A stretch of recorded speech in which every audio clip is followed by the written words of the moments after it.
네, 하나님 말씀 함께 보겠습니다. 에베소서 1장 19절 한 절의 말씀입니다. 신약 성경 310면에 있는 에베소서 1장 19절 한 절의 말씀입니다.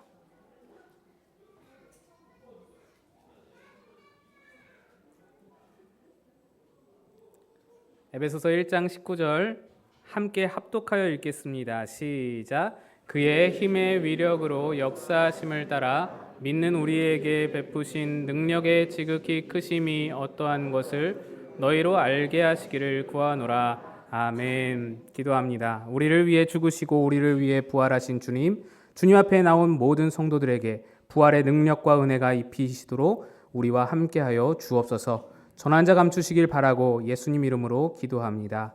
아멘. 할렐루야. 우리 예수님 부활하셨습니다. 우리 앞뒤좌우로 인사하겠습니다. 예수 부활하셨습니다. 부활은 죽음을 이기는 권세입니다. 그리고 죽음을 이기신 예수님께서 우리 안에서 살아 역사하십니다. 그런데 우리가 이것을 사실 잘 느끼질 못하고 있습니다. 부활의 권세다, 부활의 능력이다 라고 하면은 우리는 자꾸만 먼 훗날에나 있을 일, 예수님 재림할 때나 우리가 부활하겠지라고 그렇게 미뤄두는 일로 생각을 합니다. 그냥 그런가 보다 약간 체념을 섞어서 우리의 현실 속에서는 별로 일어나는 거 없고 부활의 능력을 가졌어도 우리 현실 속에서는 나타나는 거 없고 그냥 먼 미래에만 있을 일로 체념한 채 살아가는 경우가 많은 것 같습니다. 하지만 오늘 본문은 분명하게 우리에게도 지금 이 순간에도 지극히 크신 능력을 주셨다. 그걸 봐야 된다고 말씀합니다. 그것도 그 능력을 베푸심이 어떻게 베푸심이냐? 하나님께서 힘의 위력으로 역사하심으로 베푸셨다 말씀합니다. 여기서 말하는 힘, 위력, 역사하심이라는 것은 하나님이 자기의 전능을 다 동원하여서 강력을 다 동원하여서 주권적으로 하나님의 의지적으로 우리 가운데 그 능력을 베푸셨다라는 말입니다. 우리가 실제적으로 느끼는 것과 좀 괴리가 있죠. 나는 그 정도로 능력을 못 느끼는데 우리의 삶에서 그 정도로 능력을 느끼지 못하는데 하나님은 지극히 크신 능력을 주셨다니까 뭔가 주셨는데 느끼지 못하는 그런 상황. 이게 우리의 문제입니다. 이 간극이, 이 괴리가 얼마나 큰지 우리가 이것을 어떻게 극복해야 할지 오늘 본문이 이 다룰 주제입니다. 이를 해결하기 위해서 오늘 본문 앞뒤의 말씀을 좀 살펴보겠는데요. 먼저 본문 19절보다 앞에 있는 말씀 16에서 19절 말씀을 함께 보겠습니다. 이 말씀이 이 본문이 주어진 배경을 이 말씀을 통해 보게 되겠습니다. 16절부터 시작. 내가 기도할 때에 기억하며 너희로 말미암아 감사하기를 그치지 아니하고 우리 주 예수 그리스도의 하나님 영광의 아버지께서 지혜와 계시의 영을 너희에게 주사 하나님을 알게 하시고 너희 마음의 눈을 밝히사 그의 부르심의 소망이 무엇이며 성도 안에서 그 기업의 영광의 풍성함이 무엇이며 그의 힘의 위력으로 역사하심을 따라 믿는 우리에게 베푸신 능력의 지극히 크심이 어떠한 것을 너희로 알게 하시기를 구하노라. 아멘. 본문은 에베소 교회를 향한 사도 바울의 기도입니다. 그게 가장 우선된 첫 번째 기도 제목이 뭐냐면 교인들이 지혜와 계시의 영을 통하여서 하나님을 알기를 원한다라고 말합니다. 지금 바울이 편지를 쓰는 에베소는 몇 차례 말씀드린 바 있듯이 대단히 혼탁한 도시였습니다. 인구가 25만 명인데 그러면은 그 당시에는 굉장히 큰 대도시인데 음란과 우상 숭배가 만연했던 도시였습니다. 에베소 한가운데 아르테미스 신전이라고 있는데 그 신전이 음란의 중심이었습니다. 이 신전은 단순히 종교적 차원에서뿐만 아니라 경제, 문화, 사회, 정치까지도 영향을 크게 미쳐서 모든 에베소 사람들이 이 신전을 중심으로 살아간다고 해도 과언이 아닐 정도로 그래서 그 신전을 중심으로 모든 음란의 문화, 우상 숭배의 문화가 에베소 전역에 다 퍼져 있는 것이 에베소의 상황이었습니다. 이런 에베소 도시에 에베소 교회가 세워졌습니다. 에베소 교회는 이렇게 막강한 영향력을 지닌 아르테미스 신전이 있는 에베소에 사는 사람들, 그들 중에서 교회로 부르심을 받은 자들이 에베소 교회였습니다. 이 말은 여전히 신전 중심으로 살아가는 모든 사람들과 부대끼는 삶이다라는 것입니다. 때로는 아르테미스 여신을 부인한다는 이유로 핍박과 경제적 손해를 감수할지도 모르는 그런 상황에 처한 것이 에베소 교인들이다. 또 때로는 신자임에도 불구하고 여전히 이전에 아르테미스 여신을 섬기던 그 신전 중심의 생활, 그 습관, 그 문화에서 벗어나지를 못해서 계속해서 그 어떤 우상숭배와 하나님을 섬기는 것 가운데서 허덕이면서 양다리를 거치면서 살아가고 있는 형편, 그런 형편에서도 또 사도 바울은 옥에 갇혀서 아무것도 도와줄 수 없는 상황, 그것이 지금 에베소 교회가 처한 현실이었습니다. 그들도 역시 예수의 부활의 능력이 먼 훗날에 우리가 예수님 재림하실 때 우리에게 임할 것은 인정하면서도 지금 이 자리에서 내 삶 가운데서 역사하는 능력이라고는 잘 인식하지 못했습니다. 왜냐하면 지금 우리가 보고 있는 교회보다 이 세상의 아르테미스 신전이 훨씬 더 강력하게 보이거든요. 지금 여기에서 내가 느끼는 모든 강력보다 세상의 경제력, 또 세상의 정치 권력, 또 수많은 사람들, 다수의 횡포, 그 모든 힘들 앞에서 우리는, 교회는 언제나 주눅들 수밖에 없고 언제나 아무 능력도 무기력하게 발휘하지 못하는 그런 상황, 그래서 무력감을 느낄 수밖에 없는 것이 이 에베소 교인들의 상황이었기 때문입니다. 그래서 바울이 기도하는 겁니다. 하나님, 저들에게 지혜와 계시의 영을 주사 하나님이 어떠한 분인지 알게 하소서. 저는 이러한 에베소 교인들의 형편과 오늘 대한민국을 살아가는 여러분의 형편이 그리 크게 다르지 않다고 생각합니다. 그래서 이 바울의 기도는 우리를 향한 기도가 됩니다. 이 바울의 기도는 우리에게도 답이 되고 위로가 되는 기도가 될 수 있다고 확신합니다. 바울은 하나님을 안다는 것이 뭔지 구체적으로 세 가지를 이야기하는데, 부르심의 소망과 성도의 기업의 영광의 풍성함과 그리고 우리에게 베푸신 지극히 크신 능력, 세 가지를 말합니다. 그런데 오늘은 이 앞에 두 가지, 부르심의 소망과 영광의 풍성함보다 이 세 번째, 우리에게 주신 하나님의 그의 힘의 위력으로 역사하심을 따라 베푸신 지극히 크신 능력이 무엇인지를, 그거를 오늘 이야기 나누고자 합니다. 사실은 이 능력은 이미 입증된 능력입니다. 이미 검증을 마쳤습니다. 테스트를 마치고 임상 실험을 마친 능력입니다. 이미 우리에게 다 보여졌습니다. 어떻게 테스트를 마쳤냐? 오늘 보면 다음에 이어지는 말씀이 그것을 증명합니다. 20에서 23절입니다. 제가 읽습니다. 그의 능력이 그리스도 안에서 역사하사 죽은 자들 가운데서 다시 살리시고 하늘에서 자기의 오른편에 앉히사 모든 통치와 권세와 능력과 주권과 이 세상뿐 아니라 오는 세상에 일컫는 모든 이름 위에 뛰어나게 하시고 또 만물을 그의 발 아래 복종하게 하시고 그를 만물 위에 교회의 머리로 삼으셨느니라. 교회는 그의 몸이니 만물 안에서 만물을 충만하게 하시는 이의 충만함이니라. 우리에게 주어진 능력은 이미 예수님의 죽으심과 부활을 통해 검증이 됐다고 말하는 겁니다.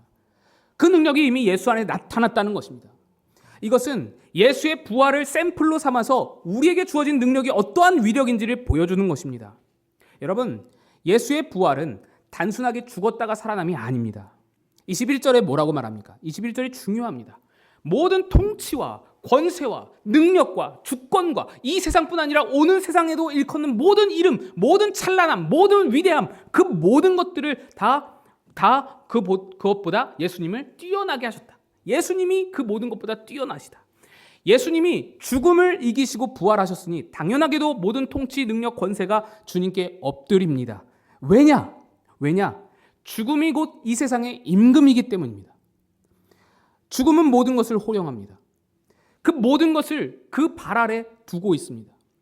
이 세상의 모든 권세도, 어떤 위력도, 어떤 대단함도, 어떤 힘과 위엄도 죽음 앞에서는 꼼짝을 못합니다. 무력화됩니다. 죽음이 나서면 다 힘을 잃습니다.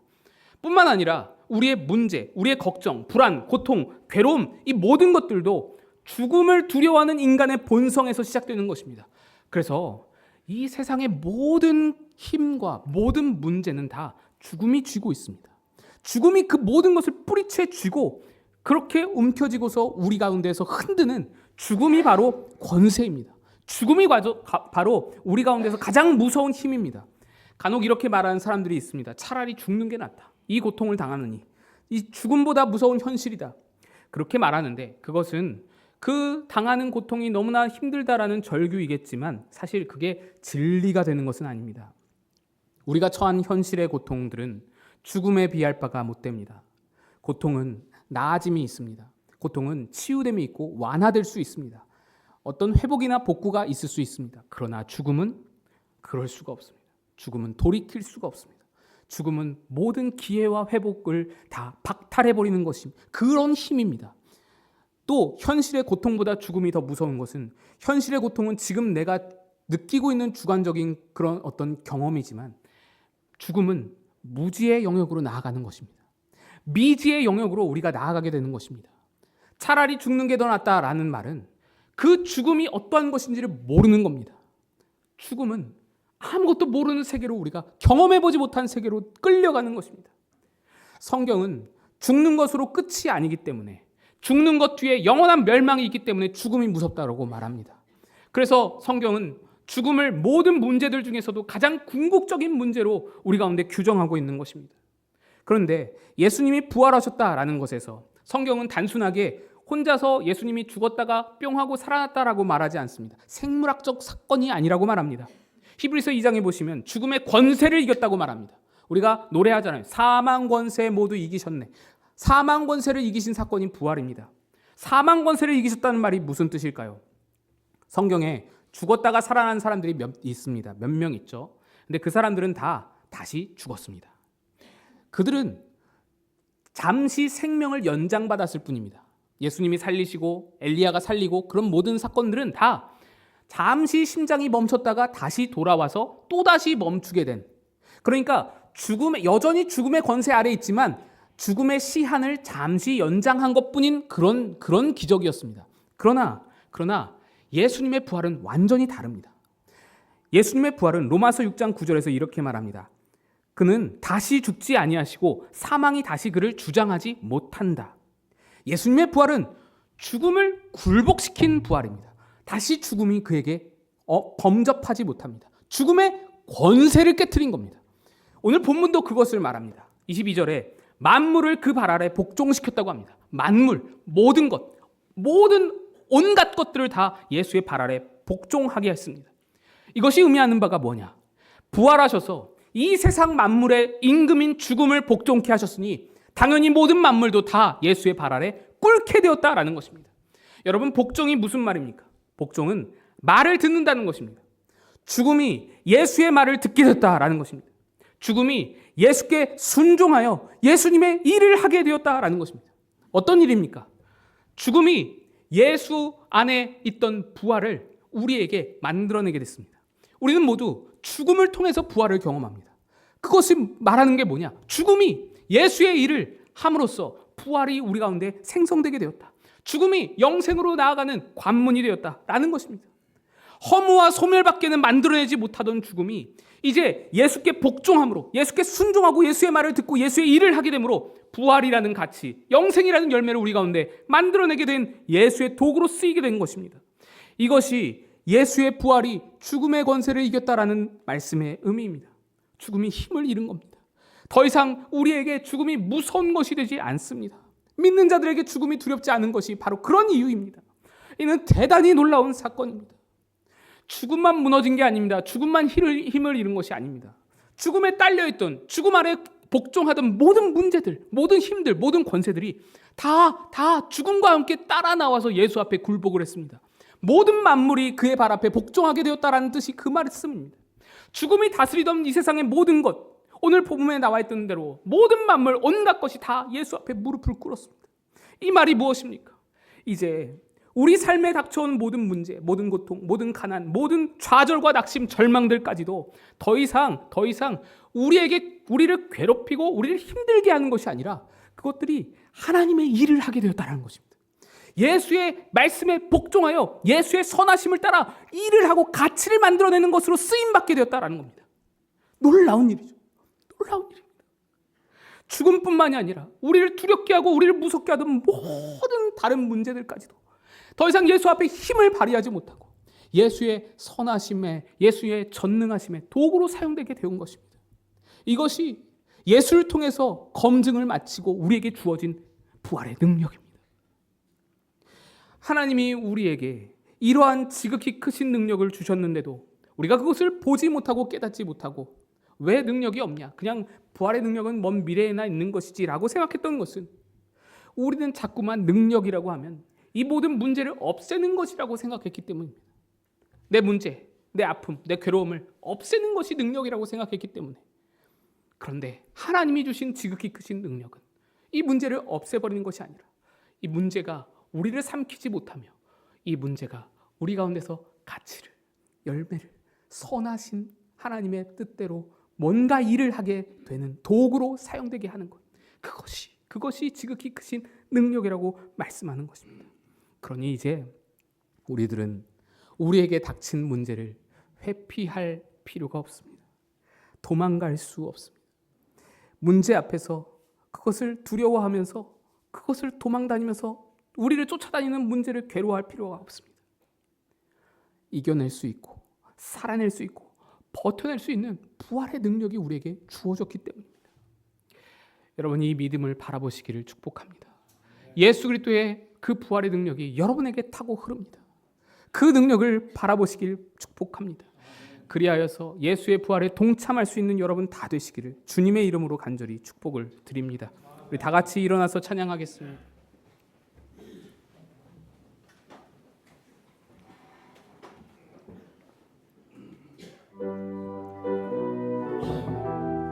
우리 말씀 생각하면서 사망 권세 이기신 예수 그리스도 찬양하기를 원합니다.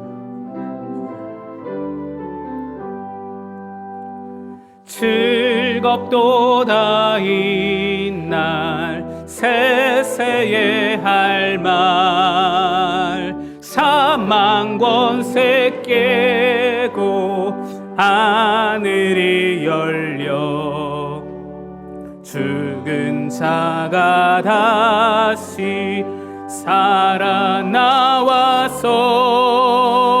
생명의 주 예수 찬송하도다.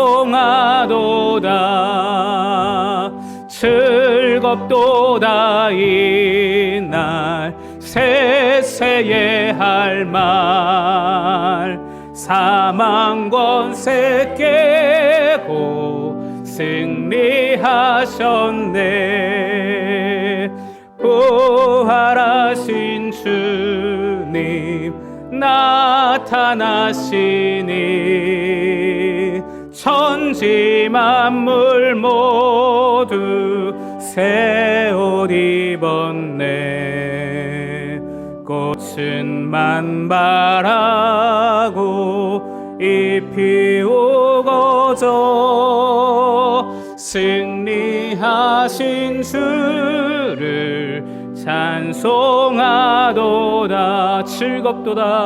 즐겁도다 이날 세세에 할 말 사망 권세 깨고 승리하셨네.